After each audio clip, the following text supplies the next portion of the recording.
thank you for joining us today at Research and Beyond, a podcast that believes science should be accessible to all and its communication is rather necessary.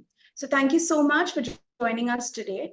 I would like to have your word on how do you feel about joining our podcast today and a little bit on your experience in this whole science communication journey. Yeah, thank you. Thank you very much for inviting me to your podcast. Very excited. I was not aware of this podcast, which talks about many issues related to science. So a little bit of myself, based in Dubai, working for Clarivate for the past decade. And I work on different territories focusing on Europe, Middle East, and Africa. I'm also a researcher at CWTS, so it's the Center Science and Technology Studies in Leiden University in the Netherlands. And I'm really interested in how science works, how it is produced, how it is communicated. So I do study different aspects related to science. And there are many things that can be said and should be covered. So working on a large territory, I see big differences between countries, regions, different scientific research cultures, and I understand that also ENAGO plays a big role in that, in communicating scientific research in the best way. Absolutely sure. And like you mentioned, ENAGO has been working for over 20 years now in order to make science communication better for ESL researchers who are researchers belonging to regions that are not native English speakers, right? So today, I would like to have everyone's attention into addressing the challenges faced by ESL researchers in communicating their research on global platforms. To begin with, in today's globally interconnected world, effective communication is crucial for researchers to share their findings and engage with diverse audiences. However, for those whose first language is not English, navigating the nuances of scientific communication on global platforms can be a significant challenge, which you also may have come across when you have been dealing with a lot of researchers in your experience as well, be it in interacting them in conferences or meeting them personally, other way around. Today, we'll discuss a few strategies and resources to help ESL researchers communicate their research more effectively. Now, speaking of having to talk about the strategies, we need to first address some of the primary challenges that ESL researchers face. In my opinion, one of the primary challenges faced by ESL researchers is conveying complex concepts and ideas in a language that is not their native language, right? Which can obviously lead to difficulties in articulating their research clearly and concisely, potentially also hindering the impact and reach of their work. What do you think should researchers from ESL regions do in such a case? Yeah, so I agree with you. I think the main challenge is related to language. So there are many different issues, many different challenges. The first one is obviously the language barrier, where there is a tendency to think that if you publish in English, then your scientific work appears to be of a better quality, right? So different things there.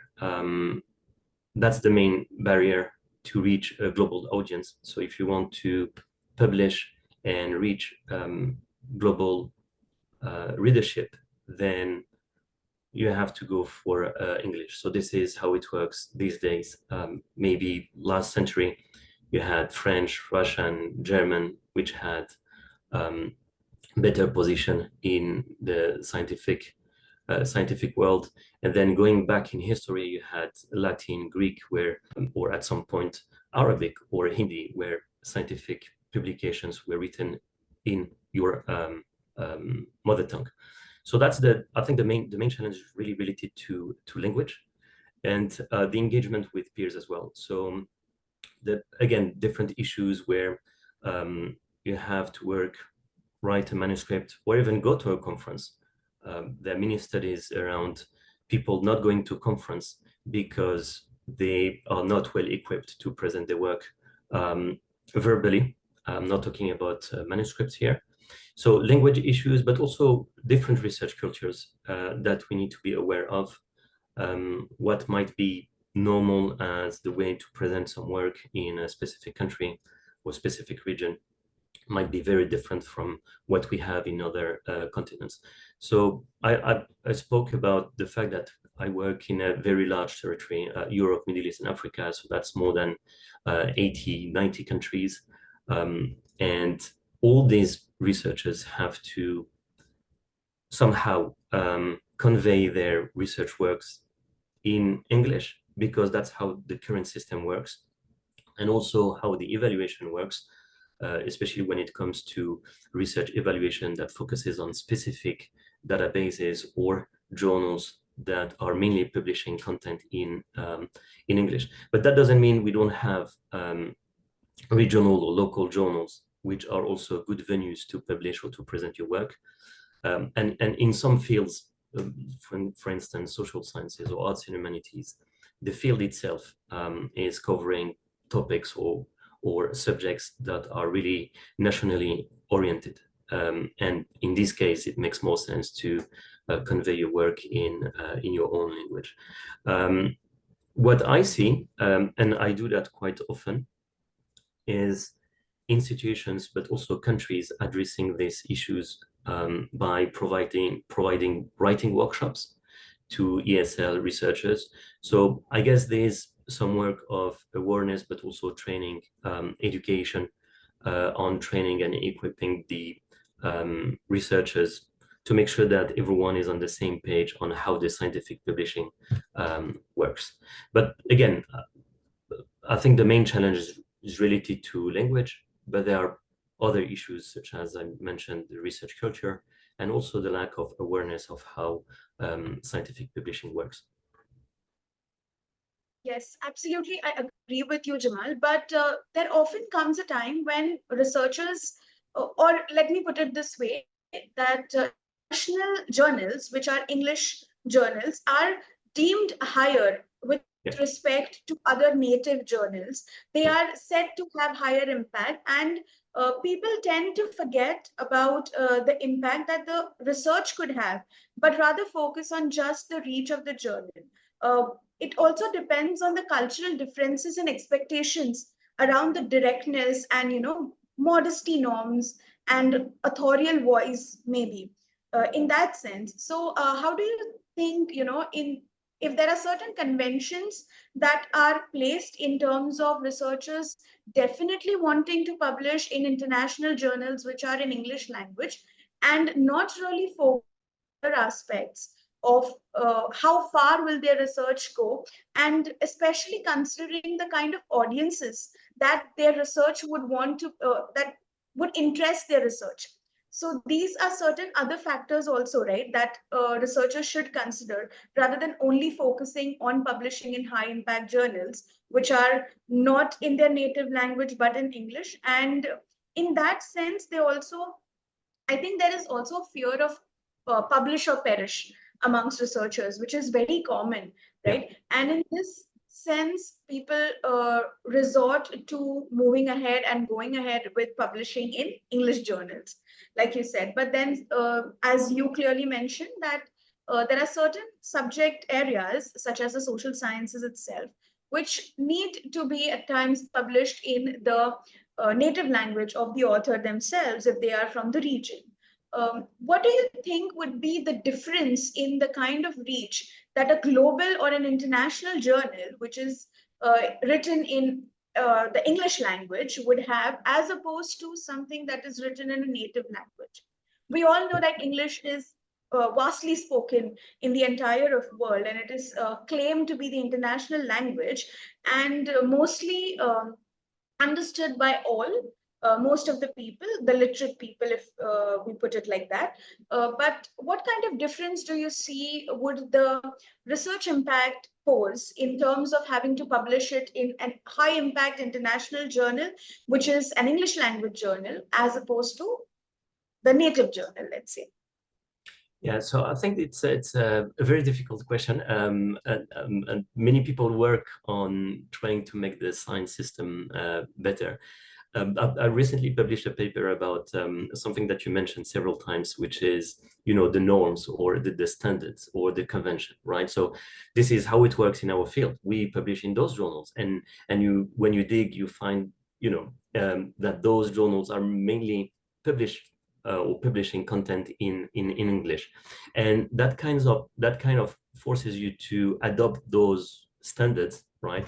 Um, and it's very difficult to change them because you have very deep-rooted standards or norms or conventions. Many people call them different ways, but I think we need to be aware of different questions. I think my view is that when you communicate science, you have to adapt your language and style for different audiences. So when you speak to peers, when you speak to policymakers, you speak to the general public, obviously your language is going to be different.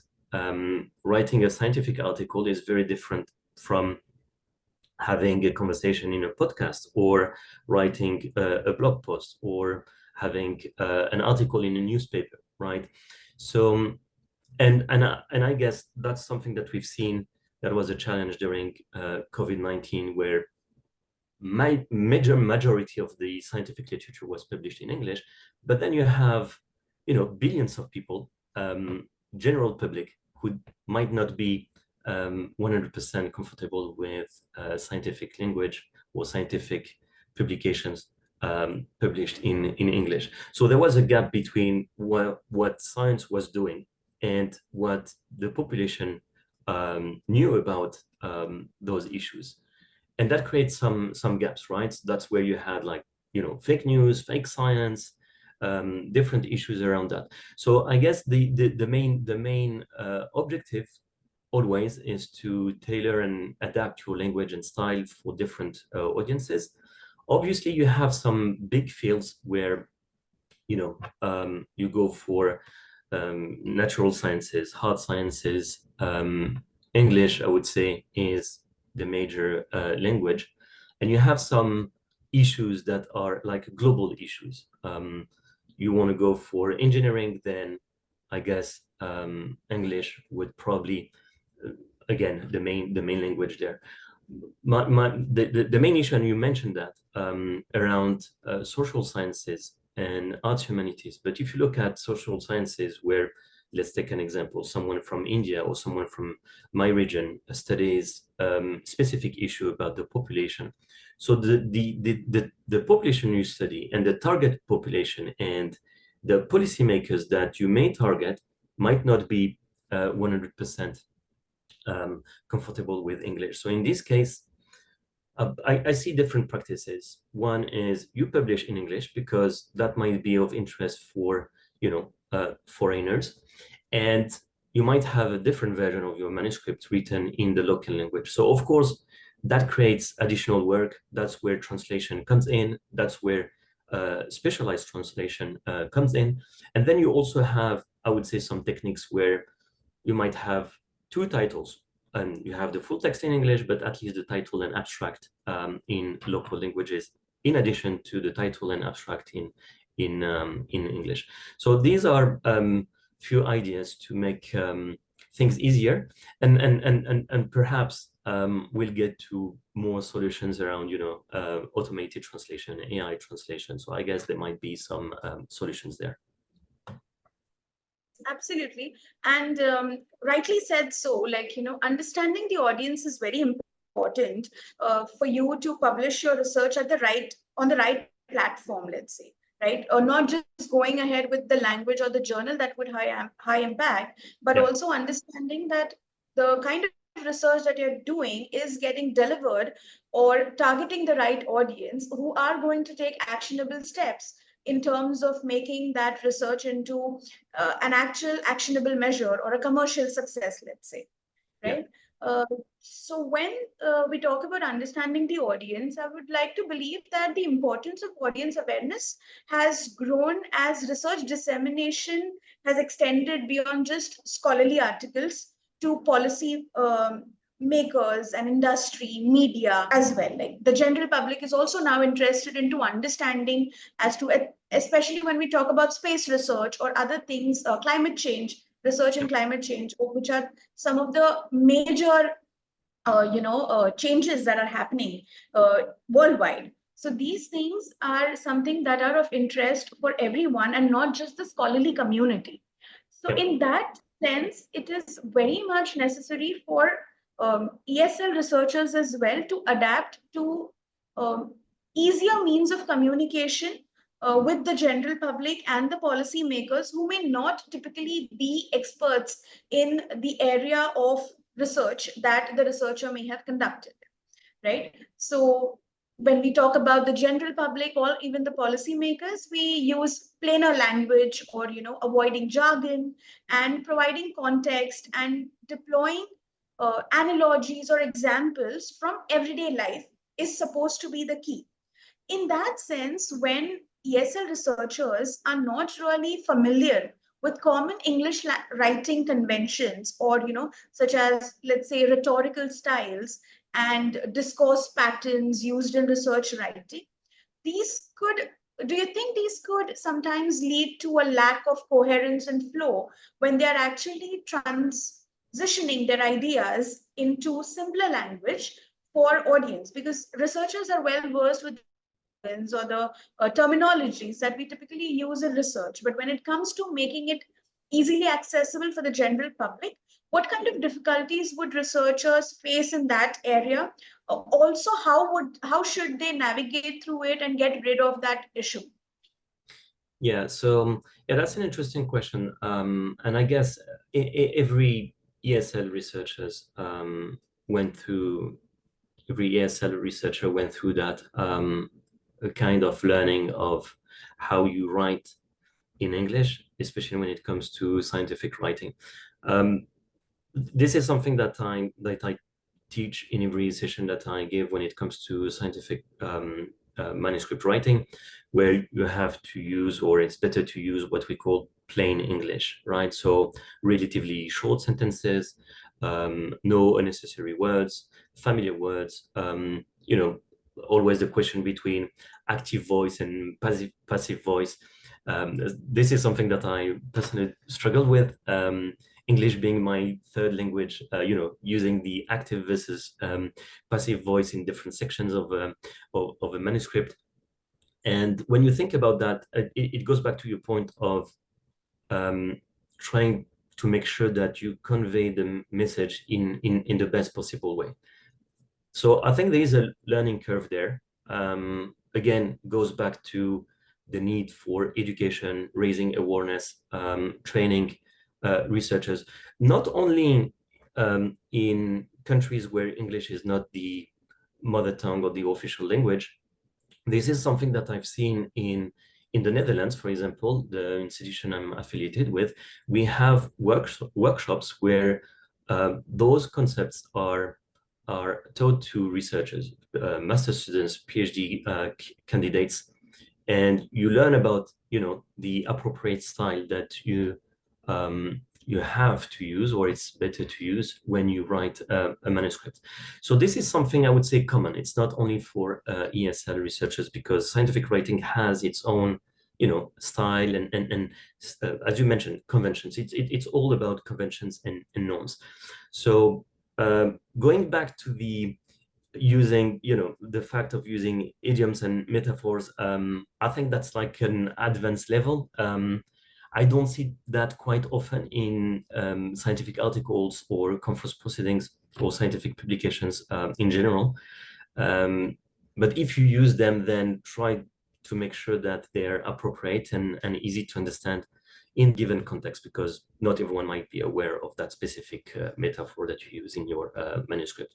But again, I think the key point here is learning how to write in plain English, and perhaps also working with editors. I think this is because it is a job, right? Writing is a job, editing is a job, translating or translation is also a difficult task. So that's also where perhaps you can work with companies, editing services. I've also seen that in institutions where you have, translation departments. And this is something quite common in China, for example, where you have, specialized translation departments that might help in improving your manuscripts. Yeah. Yes, Jamal, I absolutely agree with you that, using the language, the kind of language that we use in terms of spreading your knowledge to the people is really important when it comes to, and it is necessary. Like, of course, idioms and metaphors are not really used in scientific writing. However, for a layman to understand, it's easy to say that a sun is a sun and not a ball of gas, like, Yeah. those kind of terminologies.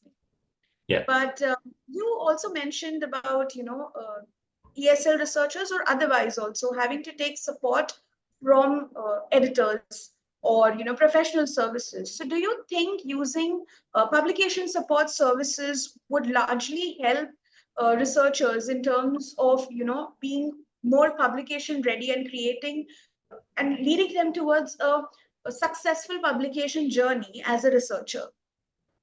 Yeah, so definitely, I think so. My take on that, based on my experience, I see as a peer reviewer, lots of very interesting manuscripts in terms of findings, but then sometimes those manuscripts, they lack, I would say, editorial requirements that could easily be fixed by someone like an editor or a professional service that provide that kind of service. So, for example, when you submit a manuscript to a journal, you have to understand and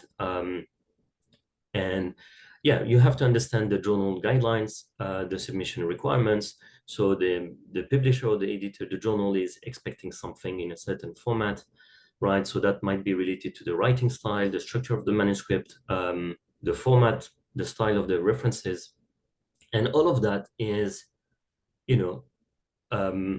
not technical. It's not scientific. It's editing, right? So it's making sure that the manuscript is in a good shape, and then you have the writing, which is more technical from an editing perspective, where the manuscript has a good flow. We know about the context, we know about the problem, we know about the research questions. There is a story that is being told in the manuscript, and of course the editing services, professional services, they can definitely help with that. A company with like Enago provides such services, and then those services, the goal is to make your manuscript in the best possible shape before submission, so that you avoid, desk rejection or, rejection related to language, which is a massive problem for ESL researchers. So fixing those issues before submitting your manuscript gives you more chances to be accepted, or at least going through the peer review process. So that's my take on that. I teach a lot about that, where you have guides, you have guidelines, you have again those conventions, norms. This is how a scientific manuscript is written. You use a specific structure with an introduction, method, and so on. So, and sometimes the journal that you target even has a template that you have to, respect, use in writing your manuscript. So again, here the key message is to really respect and making sure that your manuscript has the right shape in terms of journal guidelines, and that helps to enhance the chances of acceptance, or at least going through the peer review process. Thank you once again so much for joining today, and we hope to connect again soon. Most welcome. Thank you very much.